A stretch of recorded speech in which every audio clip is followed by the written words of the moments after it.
ABC 10's Morgan Reiner covers all things politics. And Morgan, you spoke to the lawmaker behind this bill. What did he have to say?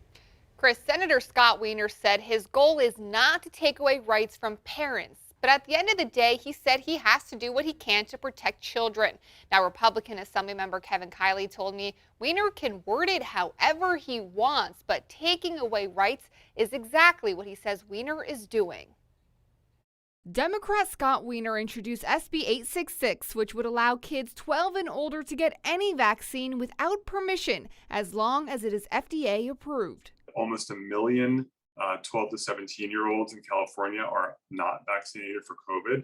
A lot of these kids want to be vaccinated, but either their parents won't let them, or their parents just aren't prioritizing it. To parents who believe he's taking away their rights, his message is this. Of course, we want parents to be involved in their kids' lives and their kids' healthcare choices, and overwhelmingly, that's going to continue to happen. But for that group of kids who are being harmed by their parents' decisions to not let them protect themselves, we should let those kids take actions to protect their own lives. If the bill passes, only Washington, D.C. would allow for kids younger than 12 to get vaccinated without parental permission. California already allows 12-year-olds to consent to some vaccines for HPV or for hepatitis C.